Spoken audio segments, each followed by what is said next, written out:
Perfect Dark initially released in 2000 as a Nintendo 64 exclusive, with the remaster releasing later in 2010. Rare developed the original version, and 4J Studios, the people behind all the console versions of Minecraft, were responsible for the remaster. I'm sure we're all familiar with who Rare is, but just in case you're not, they're behind such games as Battletoads, Donkey Kong, Blast Corps, the Banjo games, GoldenEye, and of course Perfect Dark, which I've always considered to be the superior game out of the two, and I'm prepared to die on that hill, so come at me. But their most notable recent release would be Sea of Thieves. Yeah, the guys who made this also made this.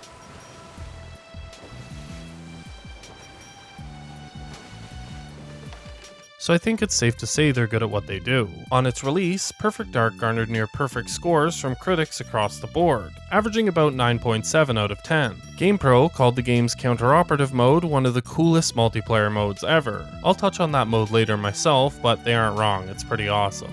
N64 Magazine called Perfect Dark dauntingly huge, saying, "It takes everything that made its predecessor such an enduring favorite and does it bigger, better, and more often." While Nintendo Power called it undeniably a work of art, and more compelling than most action movies and much deeper than any video game of its type. But does it actually live up to the praise? Well, let's find out. Does anyone remember Perfect Dark?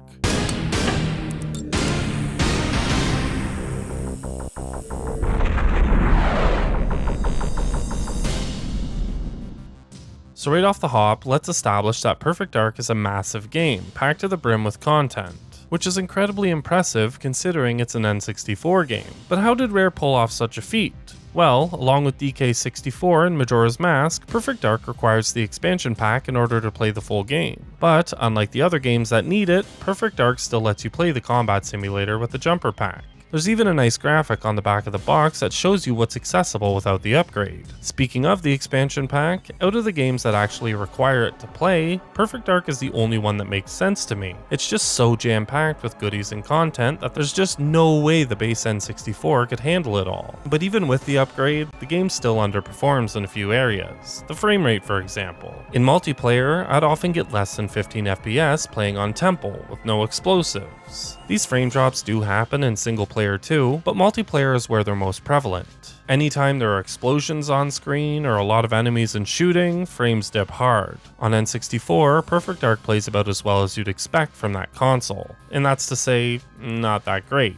With that said, I'm of the mind that if I can play a remaster of an older game, I will. As a result, most of the gameplay you'll see in this video will be from the remaster. In cases where they're done as half-baked as the GTA trilogy, then I'd stick to the originals. But in Perfect Dark's case, 4J did a phenomenal job. I don't want to spoil the story too much, so I'll just say this. Perfect Dark starts off as a neo-futuristic spy thriller. You play as Joanna Dark, a female super spy employed by Daniel Carrington. Your first mission involves you infiltrating the HQ of Datadyne, a shady corporation that mainly deal in research and production, along with a slew of back alley deals and criminal activities. The plot later evolves into an impending war between two alien races, the Mayans and the Skeeter. Skeetar? Skyder? Whatever, you're thrust into the middle, tasked with putting an end to it. This will take you through 9 missions broken up into 17 levels, and they range from a futuristic Chicago to mountaintops, from Area 51 to the skies, the bottom of the ocean, space, and the decrepit Skeeter homeworld. The fact that you venture to so many diverse and interesting locales throughout the story really helps sell the fact that it's galactic in scale. Now, this isn't exactly unique per se, but I feel like so many games have these plots that involve vastly different settings, yet all of which end up feeling samey. Looking at you, Tiny Tina's Wonderlands. It's really great to see that this problem didn't befall Perfect Dark. Furthermore, I find it kind of funny that we're currently living in the year where Perfect Dark takes place, 2023. I remember playing this game back in the day and thinking to myself, what would 2023 actually be like? And it's safe to say that Rare's predictions were a little far-fetched. You access the levels via your headpiece from the Carrington Institute, which is this game's hub level. And there are actually a few things you can do here, most notably the firing range. In the original N64 version, getting a gold star with every weapon would unlock the classic weapons, which are just a few guns from GoldenEye. As far as I know, the remaster just gives them to you right off the hop. Beyond that, there are a few NPCs you can talk to and secrets you can find. but coming back here for a mission later on in the story is great. It would have been tragic for this level to go to waste. I only wish it was an option for Combat Simulator. Playing through the story is where you'll also see the majority of features and improvements Rare implemented to improve Perfect Dark and set it apart from GoldenEye. The levels are bigger and more detailed, the lighting is some of the best you'll see on N64, most notably when you're in a firefight in a dimly lit area. Muzzle flash lights up the room, there are tracers and sparks from bullet impacts, even explosions cause the room to light up and flicker with a blast. This is the earliest game I can remember playing where I realized that lighting makes a huge difference in terms of immersion and gameplay. Wrapping up on major improvements, Perfect Dark has actual voice lines, and they're pretty good too, especially when Joe talks. Sir, are you injured? No, Joanna, I'm okay. I mean, a few other characters and guards do sound a little muffled, almost like the mic they were using to record got wet, but overall they're still solid. And while we're on the topic of voice lines, I'd be remiss if I didn't mention the cutscenes. It's commonplace now to have a scene before and after a mission, but we're talking 23 years ago on N64. The reduced memory on the N64 cartridge meant that developers would often forego cutscenes in favor of a more polished game with added features. But thanks to the expansion pack, Perfect Dark was able to have both the scenes and the features. And these come in the form of not only what I've mentioned above, but a fully fleshed out combat simulator, cooperative mode, and a counter-operative mode. Co-op is your standard teamwork multiplayer experience. Both players work towards the same goal to finish a mission. You can even go through the story on co-op with simulant buddies. I completely forgot about this feature till I went to get footage for this video. So many features! At this point, I wouldn't be surprised if there were whole ass levels I didn't know about, or guns. Maybe the game's true title is a feature, and it's not actually called Perfect Dark. Maybe you have to beat the whole game with a slingshot while taking no damage in under 4 minutes to unlock the real title. Moving on. Counter-operative, however, is quite unique. One player takes control of Joanna, while the other assumes control of a random enemy with the objective to kill Joanna. We've come to see this type of game mode many times after this, but for its time and the fact that it was just an added game mode you could completely ignore and never play blows my mind. The enemies you encounter during the story mode react dynamically to getting shot. They'll limp if shot in the leg, if you shoot them in the elbow they'll clutch their arm, and you can even shoot the gun out of their hand. And if you pick it up before they do, they'll surrender. Not only this, but their guns can jam mid-firefight and they'll cuss them out. I don't believe it! And of course you can use cheats to get through missions, but upon completion of said missions, the game insults you. Oh really? Dishonored for DK mode? In my opinion, weapons in sci-fi media can either make or break them. They can look too outlandish and cheesy, or they can look too normal and boring. Too far to one side or another can impact your suspension of disbelief. Perfect Dark has a good mix of both sides of the spectrum, with loads to choose from. You want a lock-on rocket launcher? We got you covered. Or an explosive pistol you can dual wield? Got it too. How about a one-shot kill rifle with an X-ray scope? No? We also got a machine gun you can turn into a turret that sticks to walls. Feeling classic? Want an AR with an underbarrel grenade launcher? Say no more. Are you terrible at aiming? We got it covered. We even have a— That's not fair, I hit you like 20 times. That's because you're using the claw. a handheld nuke grenade for when you're feeling especially sadistic. The weapons in Perfect Dark have something for everybody. They all look good, feel good, and have actual reload animations.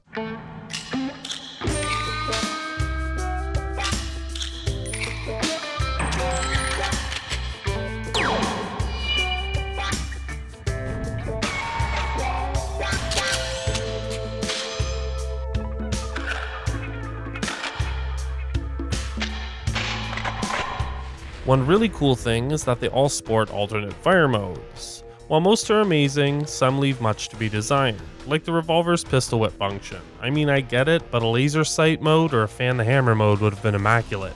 There aren't really any weapons I downright think are terrible or without utility. That being said, I'm not a huge fan of the Magnum, Shotgun, Farsight XR20, or Sniper, but that's all personal preference. For example, the Magnum hits like a truck and can shoot through people and doors. And there's also the LX variant, which is a reference to the Golden Gun from 007. Like its predecessor, it's also a one-hit kill, but these revolvers both have one major drawback. They're single action, meaning there's a sizable delay from when you pull the trigger to when the gun actually shoots, so you're likely gonna miss a lot. Then there's the shotgun, which is wildly inaccurate. The double blast feature does make up for it slightly, but it's hampered by the long reload time. You gotta remember to reload after every engagement or you'll take a hit or two while you cower in a corner frantically shoving shells into it. I've never really liked the Farsight or Sniper for similar reasons. And it isn't necessarily the guns themselves, but the way your crosshair slingshots back to the center of the screen when you take your thumb off the stick.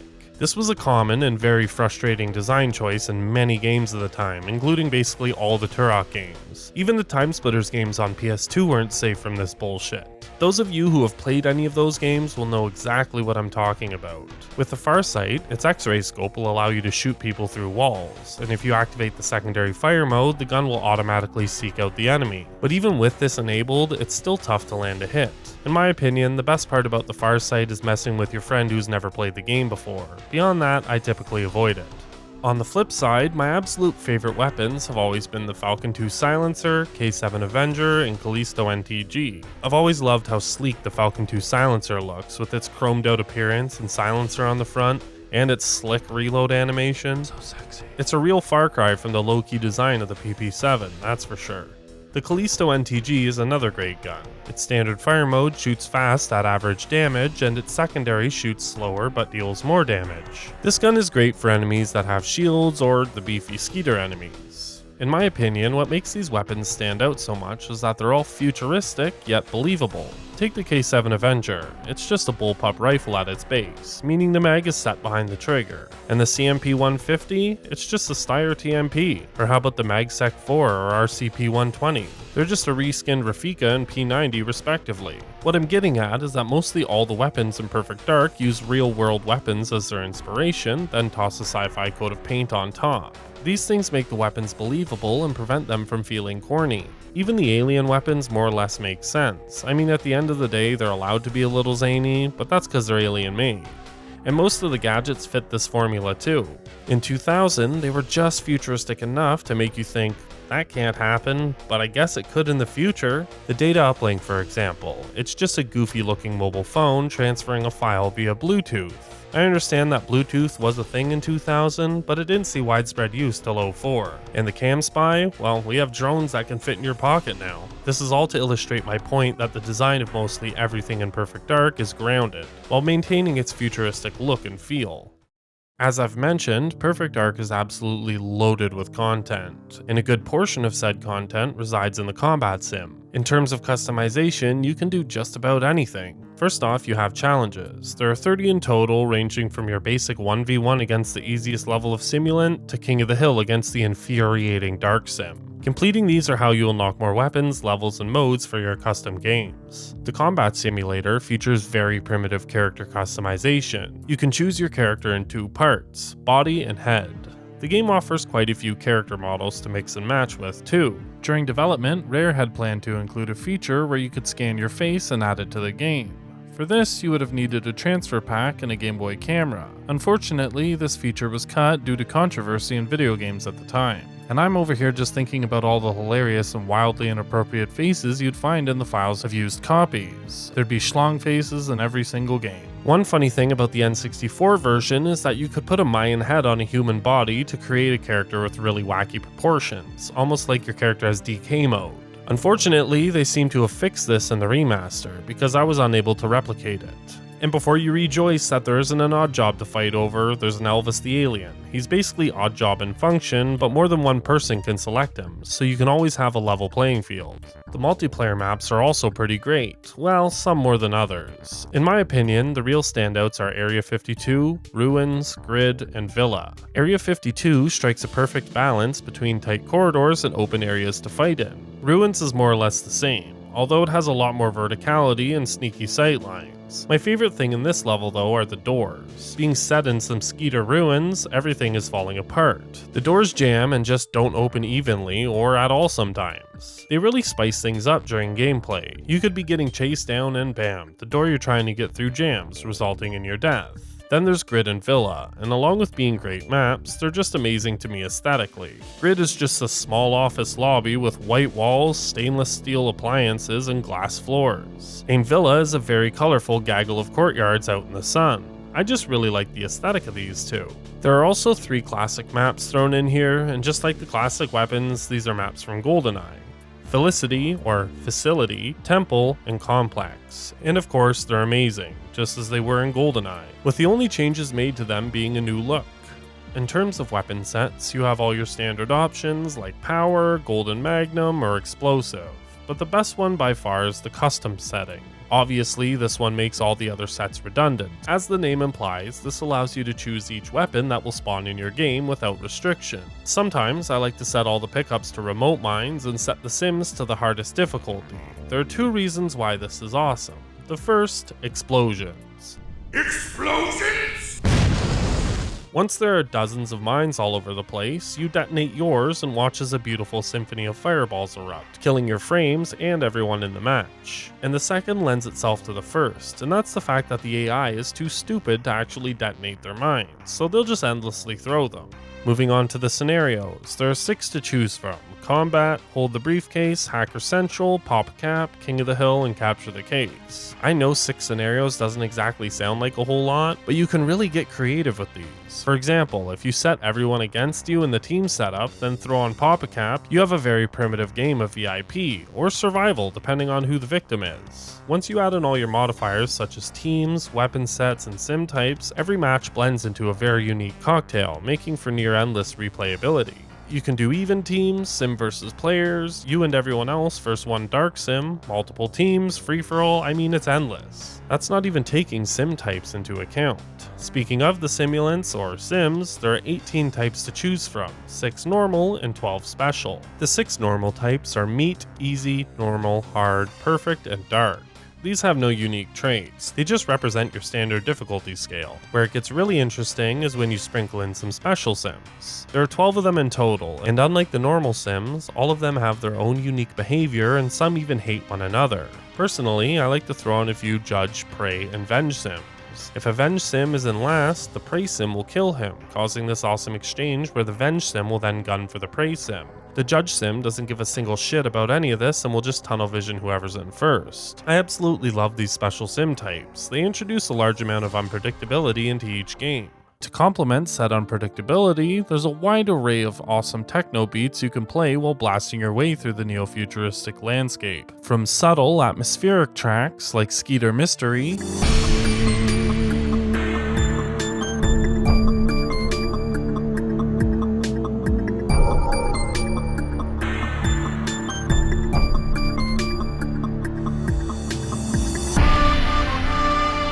to the more intense, upbeat techno songs that play during a daring escape.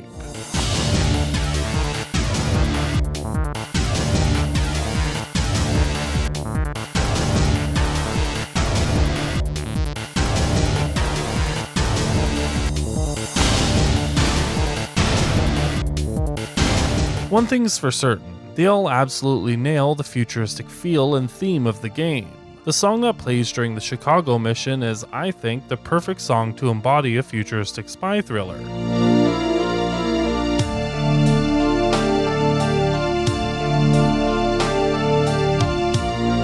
But each of these songs perfectly fit the level they belong to, from a more military sound in Area 51,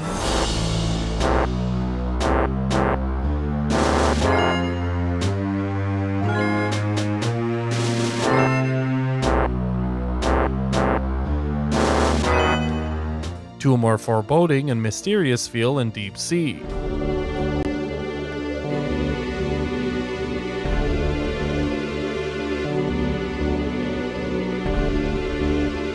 Something I really appreciate is how mostly every track has 2 versions, one more calm and the other more intense.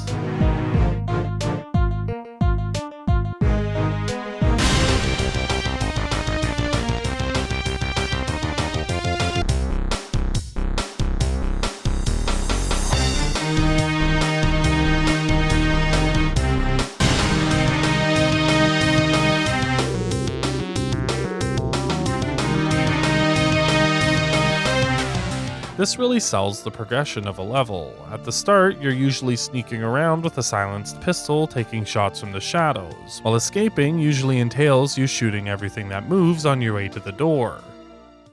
I'm really glad I remember Perfect Dark. I mean, it's not that difficult, seeing as how I boot it up at least twice a week, and other than performance issues on the N64 version, I don't have a single bad thing to say about this game. I love the setting and plot, it has a great story, plus multiple ways to play through it. Almost every weapon is a banger, and there's an amazing amount of fun to be had in the combat simulator. And I bet anyone who played the combat simulator enough could tell you they're cool and unique setups. As a matter of fact, tell me down in the comments, I'll try them out in a video or something. But Perfect Dark is an absolute must-play for anyone who likes retro first-person shooters. It's just a shame the sequel had to be such an atrocious abomination. Look how they massacred my boy. And don't worry, I have plans for that one too. But if you've never had a chance to play this gem, you can pick up the remaster on Xbox as part of Rare Replay. But how about all of you? Do you remember Perfect Dark? If so, let me know in the comments. Tell me all about your crazy combat simulator setups, or your favorite things about the game as a whole. And if you haven't played it, would you give it a shot? And of course, thank you all for watching. I greatly appreciate you stopping by, and have a wonderful day.